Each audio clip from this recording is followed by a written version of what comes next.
A paz de Cristo, povo de Deus, eu me chamo Francinete, moro em São Paulo e me congrego na Assembleia de Deus. Desde já quero afirmar que a minha intenção aqui não é denegrir instituição alguma. Eu sei que em todas elas há pessoas convertidas e não convertidas. O mundo já era assim quando eu vim para ele, mas a intenção é glorificar ao nosso Deus. Então eu vou começar da minha adolescência.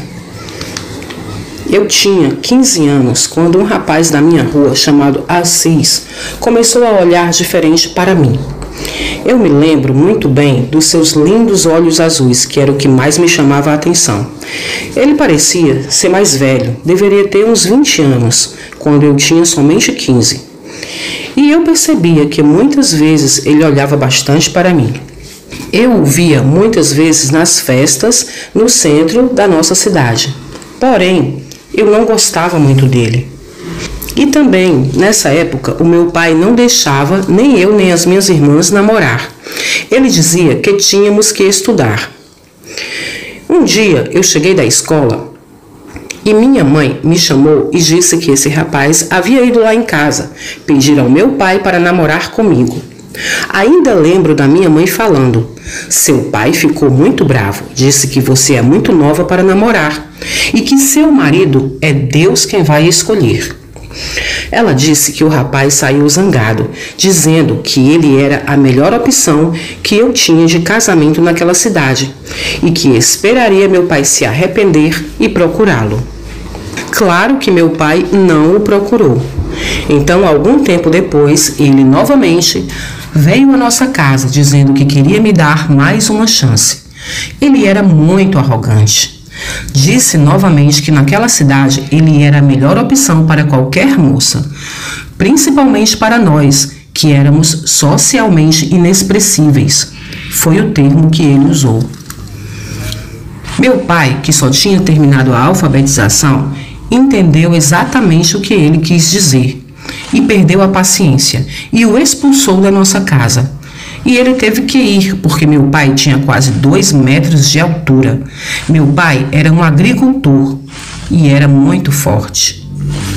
Então aquele rapaz foi embora, mas ficou do lado de fora da casa um bom tempo, lançando maldições sobre nós e ameaçando que meu pai iria se arrepender. Meu pai era crente, e era um crente fervoroso. Era um diácono da nossa igreja. Ele disse que nós não deveríamos nos preocupar, porque o Senhor estava nos guardando e nada nos aconteceria. E realmente o tempo passou e nada aconteceu. Alguns meses depois, no entanto, num dia em que eu tive que ir à escola sozinha, porque minha irmã teve febre, eu o encontrei no meio do caminho. Aquele rapaz com olhos azuis que queria casar comigo, ele estava sentado debaixo de uma árvore e falou de longe: "Oi, minha princesa, seu pai está bem?" Eu fiz de conta que não ouvi e acelerei o passo, mas ele me seguiu. "Ei, eu falei com você. Seu pai está bem? Está tudo bem na sua casa?" Como ele se colocou à minha frente, me atocaiando, eu respondi: "Sim, ele está bem." Nessa hora, ele se pôs diante de mim, realmente impedindo a minha passagem. Olhou nos meus olhos e disse: "E você? Está tudo bem com você?" Eu olhei para ele novamente e disse: "Você não está vendo, não? Eu estou bem." Nesse momento, então, ele falou algo que me fez tremer. "Não vai ser assim por muito tempo. Você nunca será feliz com ninguém, a não ser comigo. Case-se comigo e você será a moça mais feliz do mundo." Eu senti um arrepio pelo corpo e corri o mais rápido que pude dali. Eu não falei nada sobre isso a ninguém, nem a meus pais, nem a ninguém, para não preocupá-los. Me convenci de que aquele homem era louco e que ele me esqueceria e ficaria tudo bem.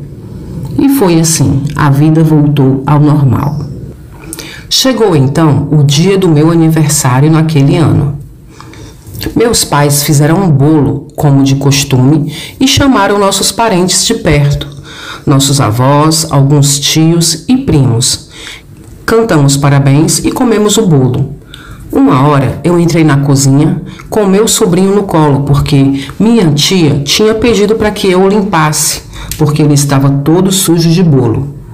Um dos meus tios, que estava encostado na pia, conversando com minha mãe, me olhou e comentou: "Olha a minha sobrinha linda, como cresceu, agora já é uma mulher." Ele falou aquilo olhando diretamente para o meu corpo, descaradamente, como se minha mãe não estivesse ali. Percebi que minha mãe botou uma cara feia, mas não disse nada. Foi muito desagradável. Afinal de contas, ele era irmão do meu pai, meu tio. Eu sorri sem graça e sem entender. Lavei o menino e saí da cozinha. À noite, na minha rede, ouvindo as cigarras, eu lembro que não conseguia parar de pensar na frase do meu tio. Quando ele disse mulher, eu me senti diferente. Naquela hora eu senti um calafrio. Parecia que algo havia entrado no meu corpo. No outro dia, eu estava diante do espelho, penteando meu cabelo e reparando nas minhas curvas, em todo o meu corpo e me admirando. No espelho, nem parecia que era eu. A minha mente começou a falar comigo. Ela falava: "Olha como suas coxas são grossas e bonitas. Se você usasse uma saia mais apertada e não essas da igreja, você ficaria muito mais bonita." E eu respondia para mim mesma: "É mesmo, é verdade." Nesse tempo, um rapaz da igreja pediu minha mão em casamento. Ele se chamava Gilberto. Nós já trocávamos alguns olhares nos cultos e eu gostava dele. Ele era gentil. Então ele passou a ir em nossa casa para me namorar. Meu pai fiscalizava tudo. Era assim naquele tempo. Então comecei a sonhar com meu casamento. Fazia planos, imaginava como seria meu vestido de noiva, meus filhos, etc. Porém, um dia pela manhã, minha mãe, que não estava se sentindo muito bem, pediu para que eu estendesse algumas roupas no varal enquanto ela ficava deitada. Meu pai estava trabalhando. Eu fui e, enquanto fazia isso, de repente, senti uma mão me segurar pelo braço e me puxar para dentro do mato que havia ali atrás da nossa casa. Nem deu tempo de eu gritar. Ao cair no mato, vi que era meu tio que havia me puxado. E o que aconteceu ali, eu acho que eu não preciso falar. Quando ele terminou, disse para eu não contar a ninguém, senão eu mataria meu pai de desgosto. Ele me expulsaria de casa e eu nunca conseguiria me casar. Disse que seria um segredo nosso e foi embora. Fiquei ali deitada no mato, sem saber o que fazer. Finalmente levantei, entrei em casa, fui ao banheiro e passei uma eternidade tomando banho. Ainda bem que minha mãe estava dormindo. Pegava a lata bem devagar, afundava na água do balde e levava à cabeça. Quando a água caía no chão e fazia barulho, eu aproveitava para soluçar. Aquilo mudou tudo na minha vida. Eu perdi a alegria, parei de sonhar e parei de sorrir. Os planos de me casar com Gilberto e ter filhos foram destruídos. Falei com meu pai que não queria mais casar com ele, que havia descoberto que não gostava mais dele e que, em nome de Deus, ele não me obrigasse a me casar.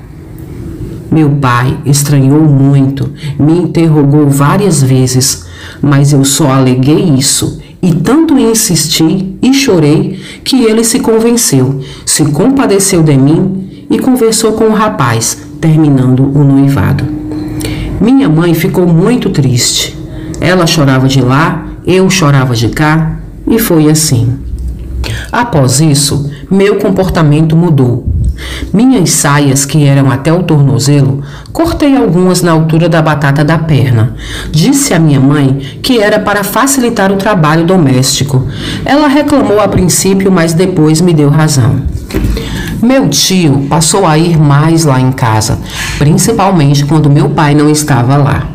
Ele tentava me tocar quando minha mãe não estava olhando, mas quase nunca conseguia. Às vezes ele me esperava no caminho da escola, Mas eu quase nunca ia sozinha para a escola. Quase sempre eu ia com todos os meus irmãos. Até que um dia ele chegou lá em casa, pedindo ao meu pai que me deixasse ir com ele à sua casa, ajudar a sua esposa com a faxina. Meu pai deixou. Ao chegarmos lá, a esposa dele não estava. Passamos a tarde sozinhos e ele fez o que quis comigo. Me levou para casa somente à noite, não sem antes me ameaçar, que se eu contasse, meu pai me daria uma surra, me colocaria para fora de casa, eu não teria onde morar e seria rejeitada, porque ninguém iria casar com uma menina que não era mais moça. E minha família seria envergonhada na igreja. E tudo o que eu não queria era ver meu pai sofrer. Ele trabalhava muito pela sua dignidade e pela honra da nossa família. Naquela noite eu chorei muito sem saber o que fazer, sufocando meu choro com o lençol, porque eu dividia o quarto com mais 2 irmãs menores. Eu não era de orar muito, só à mesa antes de nossas refeições, quando meu pai elevava toda a família em oração.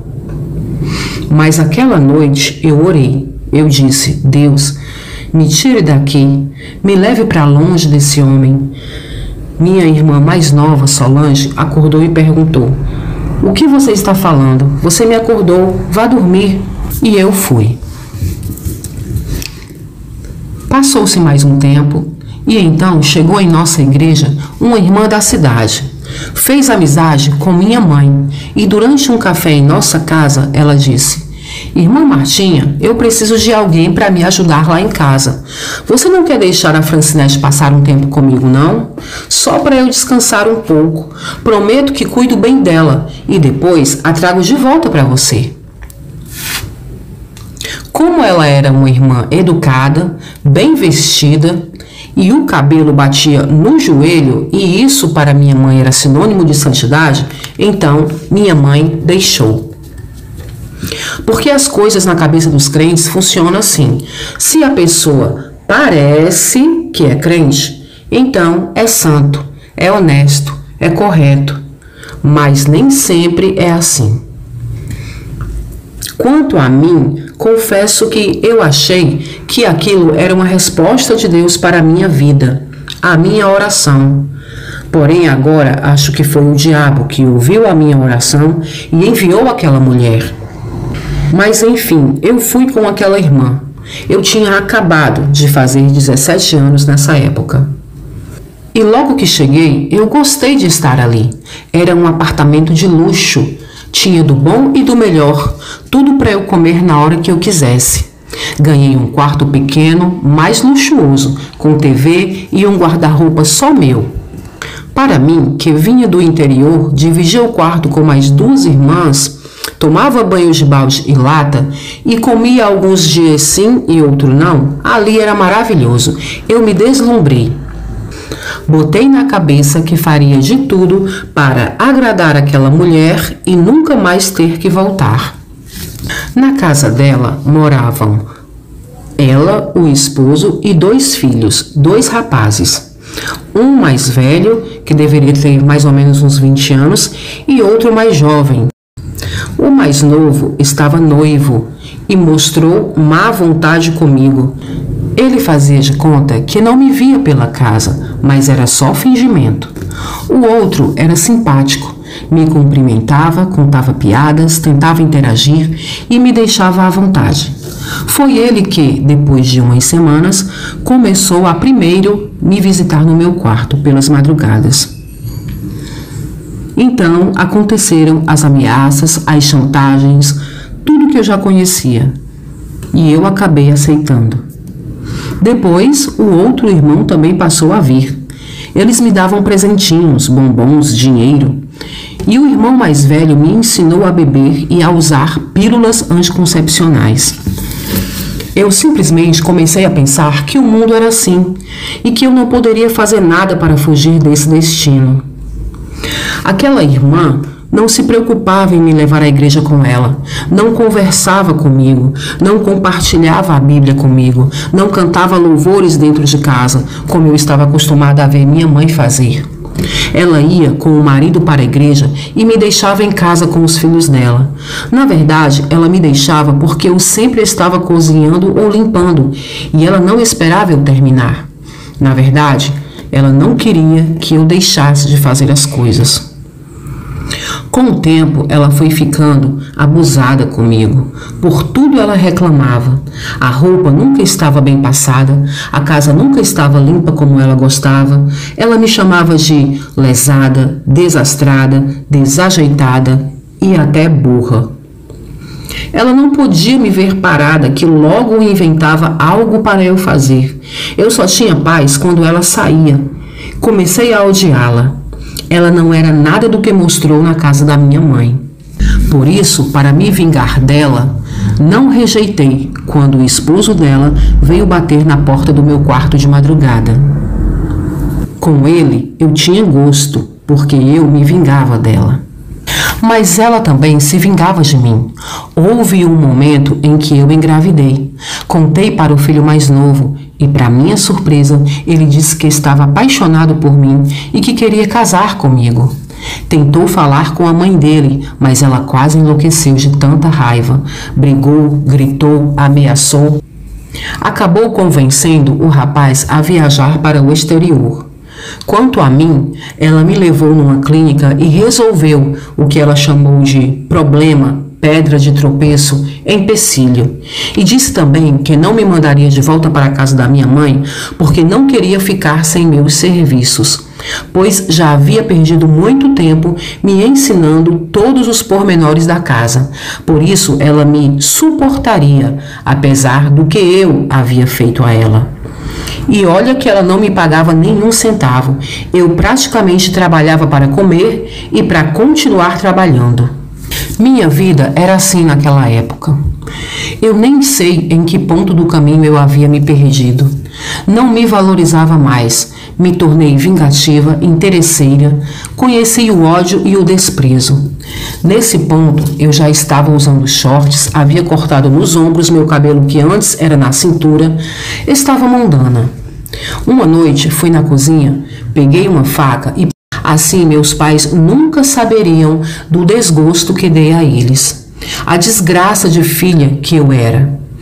Porém, no último momento, lembrei de pregações da minha igreja, do pastor dizendo que quem faz tal coisa desce ao inferno. Então desisti. Pus a faca de volta, voltei para o meu quarto e chorei até dormir. Um dia, recebemos a visita de uma irmã da congregação. A irmã, que era minha patroa e de quem eu não vou falar o nome, adoeceu, ficou acamada por uns dias. E uma irmã da congregação veio visitá-la.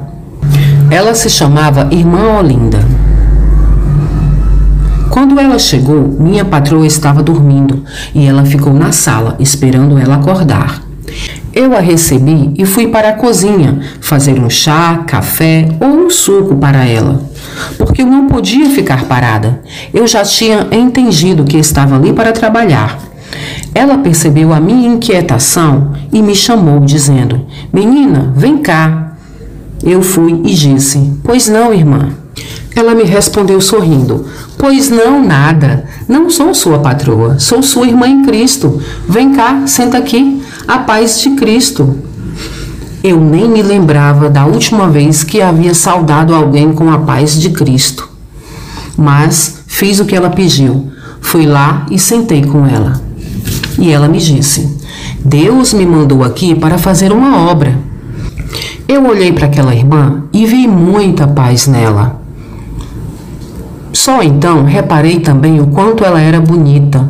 Ela já era velha, se comparada comigo, mas era bonita, porque o seu sorriso era gentil, acolhedor. Ela tinha graça.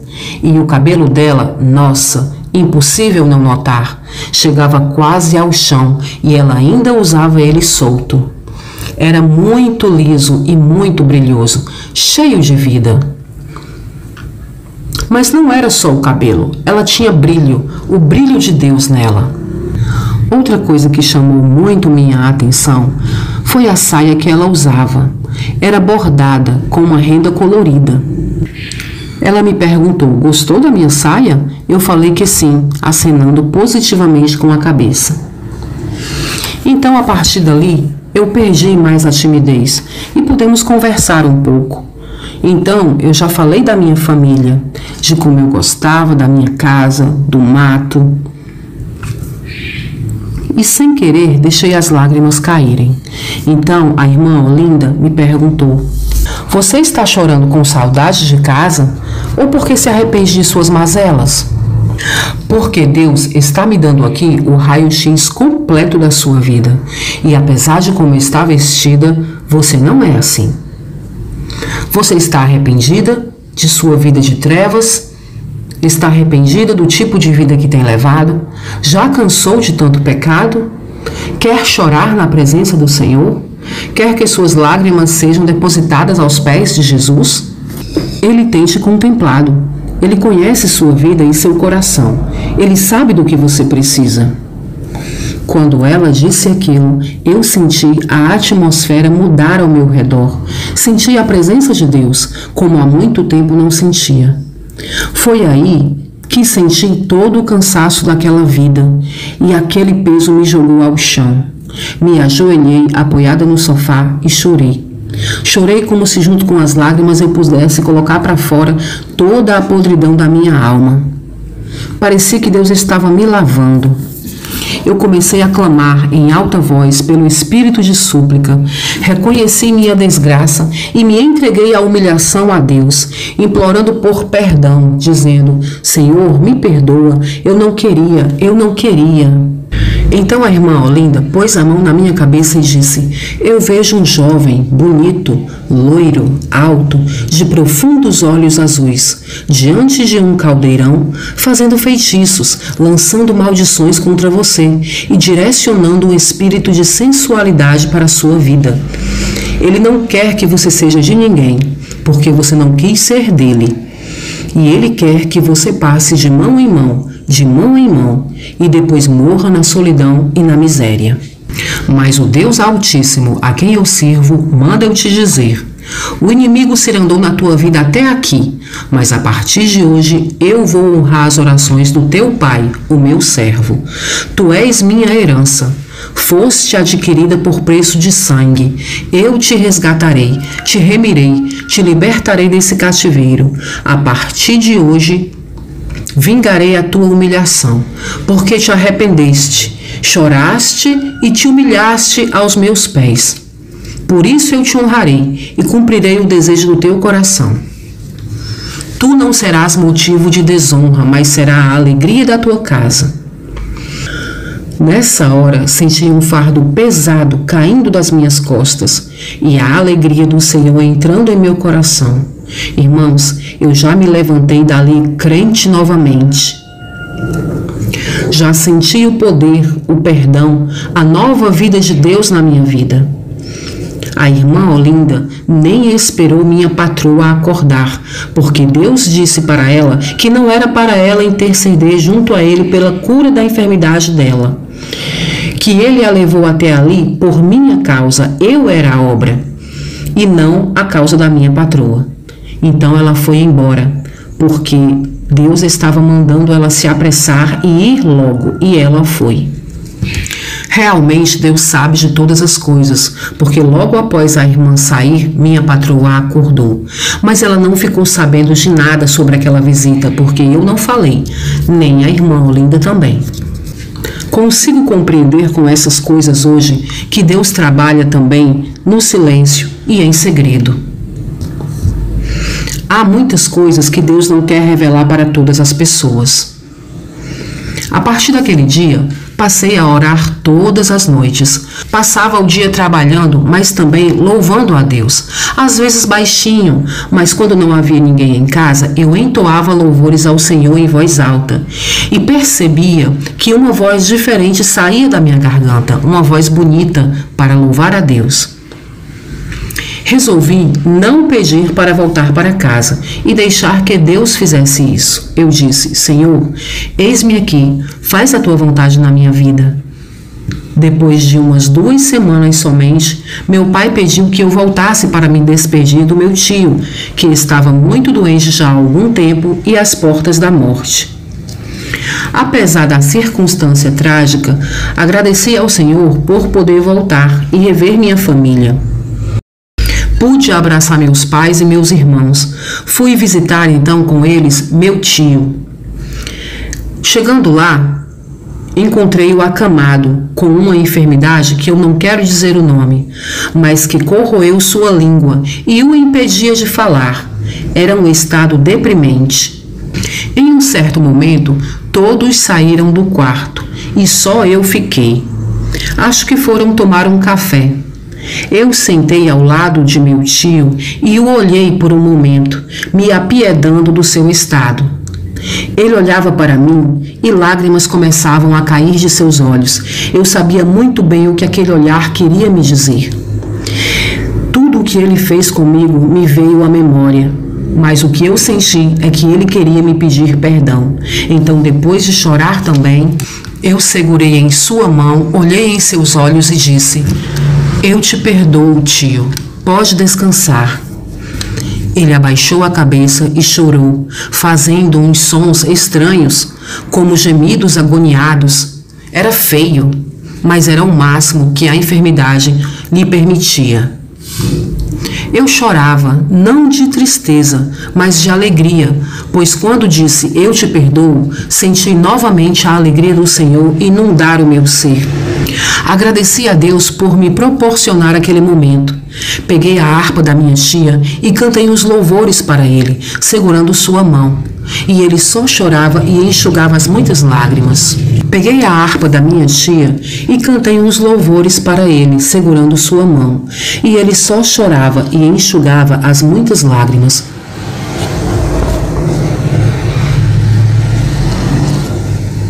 Durante o último louvor, ele levantou os 2 braços como se assim se expressasse a Deus, ou como se reconciliasse ou se entregasse a ele, não sei bem. Depois eu o deixei, beijei sua mão, me despedi com a paz do Senhor Jesus e fui para a cozinha me juntar a meus pais e minha tia.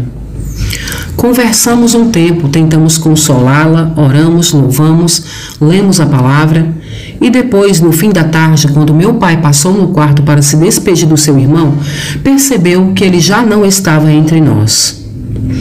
Ele partiu, levando com ele nosso segredo, que ficou somente entre Deus e nós, o Deus que nos perdoou.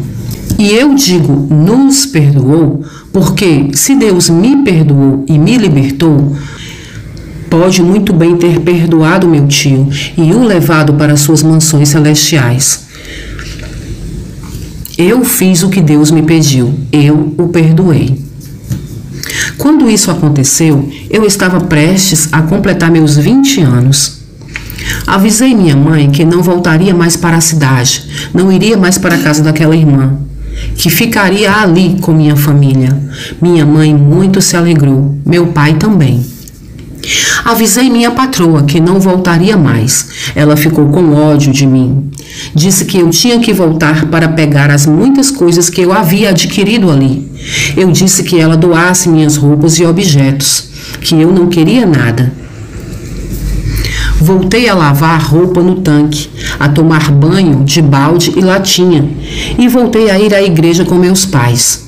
Eu os ajudava nos cultos domésticos e a educar meus irmãos menores no caminho do Senhor. Quando minha mãe estava muito cansada e não podia ir à igreja, eu os levava. Descobri que Deus me deu uma voz potente para louvar. Deus me deu um ministério, o ministério de louvor. Depois, Gilberto veio me visitar. Qual não foi a minha surpresa quando ele me disse que não havia se casado. Ele me disse que Deus usou um vaso enquanto eu estive fora para dizer que ele esperasse por mim, porque no tempo certo o Senhor me traria para ele. E Deus fez. Preparou tudo.